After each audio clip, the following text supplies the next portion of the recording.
30 times.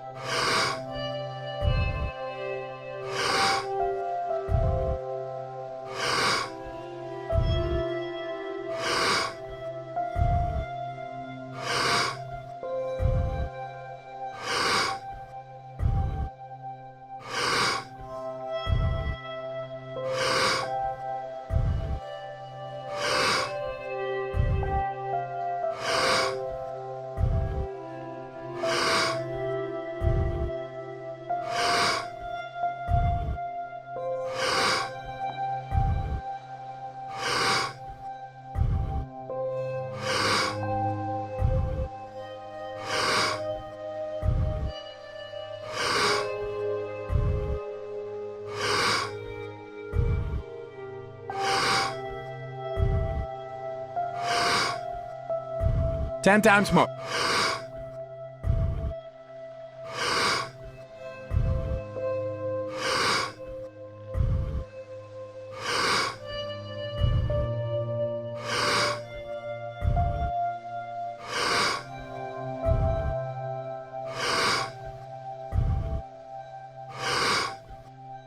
Two times more. Letting go and stop. When you pass through the eye of the needle into the quantum and you enter that realm of time-space, it's a different world. There's an infinite amount of time. Time is eternal. There's an infinite amount. Now think about this. How much could we get done if we had an infinite amount of time? We could get anything done we wanted, but we might not want to do anything at all. Exactly, but if you had all the time in the world, there's infinite possibilities. That's the quantum. And in the realm of time-space, there's no past, there is no future. It's all happening now. And so there's no past lives or future lives. They're stacked on top of each other. And as we move through time, as we time travel, we experience dimensions or spaces. And we have all the latent systems in the brain once activated to open the door to that dimension. And it only takes one experience of entering that place that you cannot see the world the same way again. That's what, so much of the research coming out of Johns Hopkins about psilocybin-assisted transcendental experiences. It's not the psilocybin that's healing anything. It's not the psilocybin that's treating depression that's in the phase 2 trials. It's the transcendental experience that psilocybin is facilitating. And so the transcendental experience is the healing force. It is the acting force. This is an external tool. And this is a tool I'm familiar with. I started down that medicinal use of psilocybin, ceremonial use 21 years ago. And it's a beautiful path, and it's gotten me to amazing places. However, I still became dependent on something external to awaken the transcendental within me. And I think the beauty of the formula is saying, yeah, okay, this is all great. There's many different paths, but what if you could generate this entirely yourself with breath, with open focus meditation, with selecting that emotion? And even for me, who's experienced the transcendental, there's still some resistance to actually acknowledging that I have absolute full agency to select an emotion. I remember I worked with a Siberian mystic, and we did what could have been like an acting exercise. And she wanted me to go through every emotion and just select it. Okay, now feel sad, now feel happy, now feel surprised, now feel depressed, now feel overwhelmed with joy. And I would do it, but there was some part of me that says, you can't do this. You can't select your emotions. Your emotions are determined by the outside world. And I think I was afraid to actually admit that I really could do it.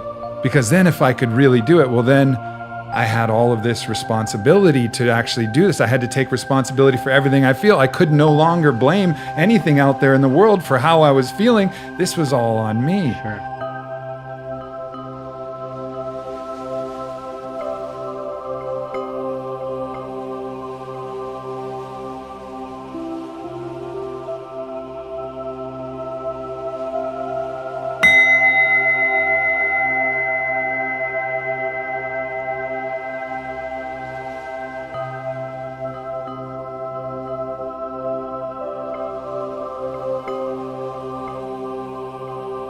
30 times.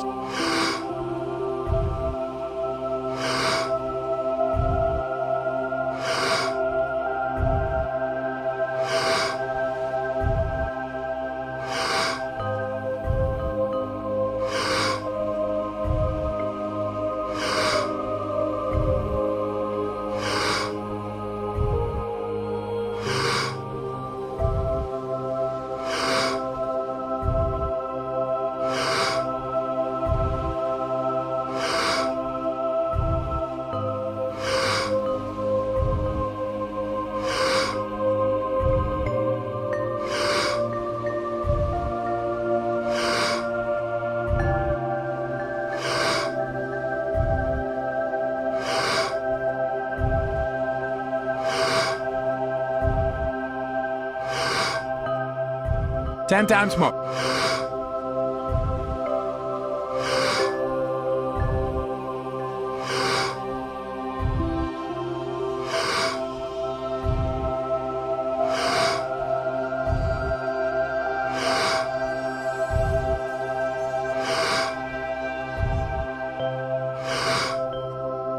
Two times more.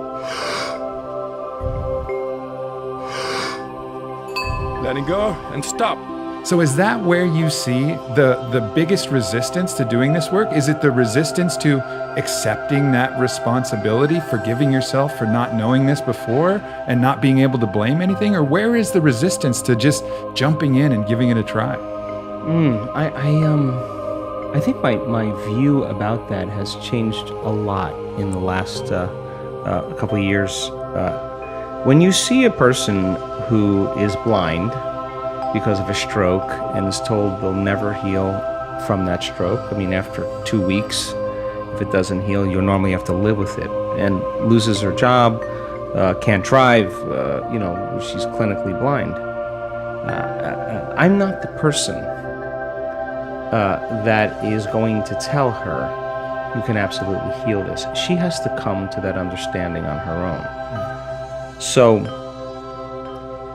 people many times when they gather knowledge and information, the information causes them to become conscious of what they were once unconscious to. And when you have a greater level of consciousness, you see possibilities. And in a sense, you're energized by information. You're enlightened, you're filled with light in some way, and you see possibilities that you haven't seen before. Now, getting beyond the analytical mind is one of the main purposes of meditation. And I can tell you that the analytical mind is always going to talk us out of possibility because it is fascinated on trying to predict what's going to happen next. So if you can predict your future, then you're laying a known on an unknown. And this is a habit we have because the brain is an anticipation machine. So there's many different obstacles and resistances that come with a persistent disbelief that has been programmed over and over again. I mean, I don't watch television, but I've watched it because of what's happening in the world. And I am so insulted by television commercials. I can't believe people would sit there and allow that information to program them, some drug to make them feel a certain way, some look, some whatever. You don't think that has profound effects on programming a person into limitation? When I wrote the book, You Are the Placebo, I was so angry at myself for 2 weeks. I was so frustrated with myself because I bought the program. People believe they need a flu shot because they don't believe their body's innate capacity to heal.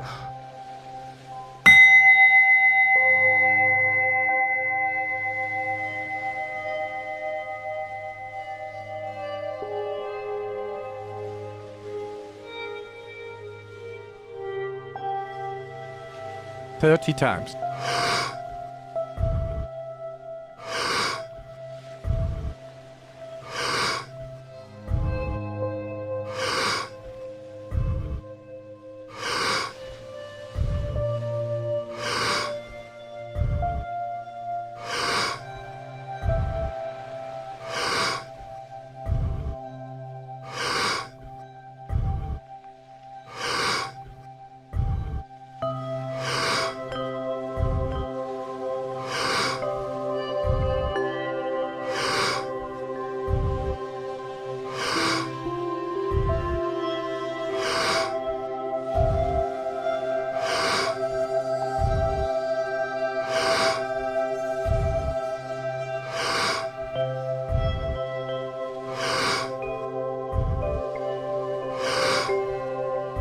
Ten times more.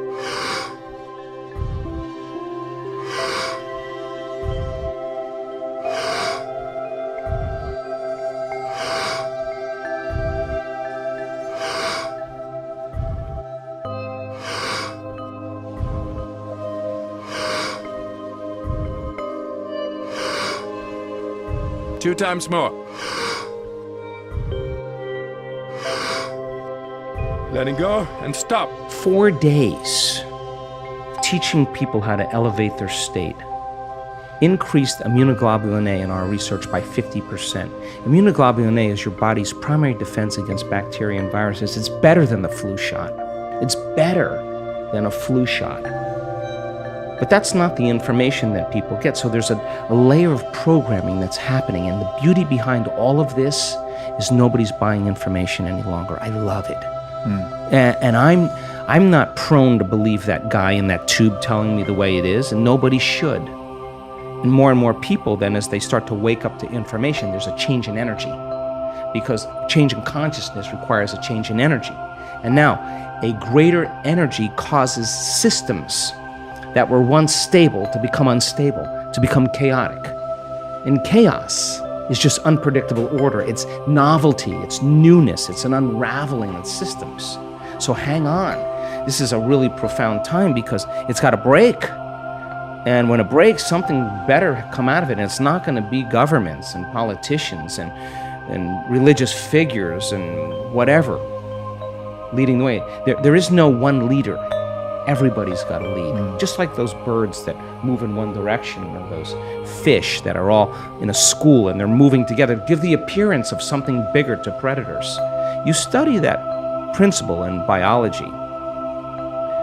It's called emergence.